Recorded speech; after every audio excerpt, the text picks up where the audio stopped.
Ici, à la CDC, Centre-Sud, on est mandataire de l'initiative montréalaise qui fait qu'on coordonne la table de quartier du quartier Centre-Sud. Et avec cette table-là, c'est une instance de concertation en fait qui réunit toutes les parties prenantes, tous les acteurs du quartier. Et avec ça, on fait un portrait diagnostique périodiquement du quartier, de comment va le quartier, ses points forts, ses défis, ce qu'on aime, ce qu'on veut changer.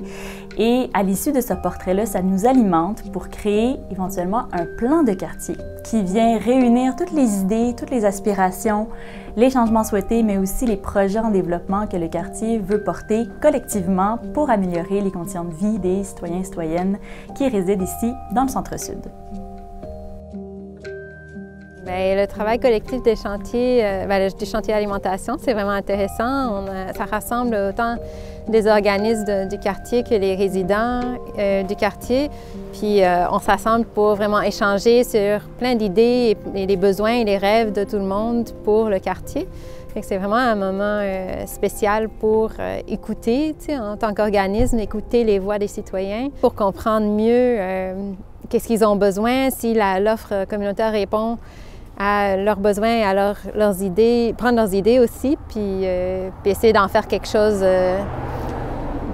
de concret, un plan de match pour le quartier qui a de l'allure pour tout le monde.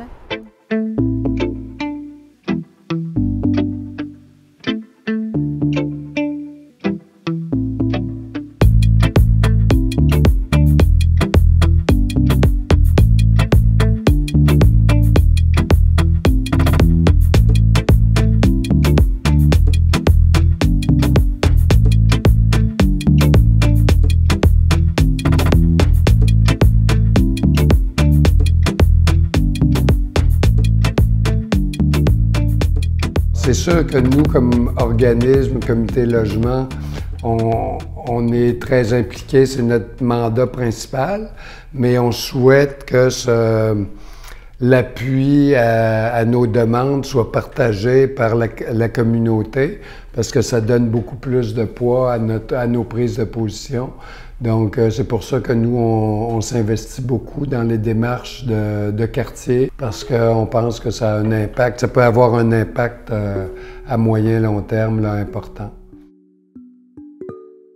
Au comité mixité sociale, on essaie de créer de faire du Centre-Sud un modèle d'inclusion sociale, c'est-à-dire de mettre en place des structures ou des mécanismes pour garantir, surtout aux personnes les plus marginalisées, que ce soit personnes étudiantes, personnes aînées, personnes en situation d'itinérance, personnes consommatrices, qui aient accès à l'espace public, aux services communautaires, qui sentent les bienvenus dans le quartier et pour résister au final au processus un peu de gentrification où est-ce que différentes communautés se font mettre un peu en exode.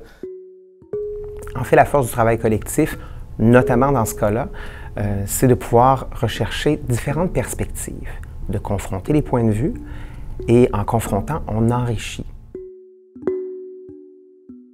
Donc l'idée, c'est de faire en sorte que chacune des actions, chacun des points de l'argumentaire soit renforcé et soit mobilisateur aussi. Donc l'ensemble des parties prenantes qui sont autour de cette table-là peuvent donner leur opinion, mais aussi peut avoir une responsabilité de porteur ou d'allié du projet. Les visions sont tellement complémentaires, il y a vraiment une plus-value, c'est vraiment le 1 + 1 = 3, là, où est-ce que on se surprend à aller à des endroits où seul on ne serait pas arrivé. Moi, je souhaite vraiment que les citoyens soient fiers du travail qui est fait par le secteur communautaire, par les organismes qui sont comme nous, et qu'on est vraiment d'accord et qu'on ait une vision commune, en fait, de notre travail, de qu'est-ce qu'il y a à faire pour rendre le quartier meilleur ou de rendre le quartier invitant pour tout le monde, inclusif pour tout le monde et de créer un quartier où il fait bon vivre. Ça prend tout le monde, ça prend autant les organismes que les commerces, que les résidents, ça prend tout le monde dans le quartier pour arriver à ça, je pense.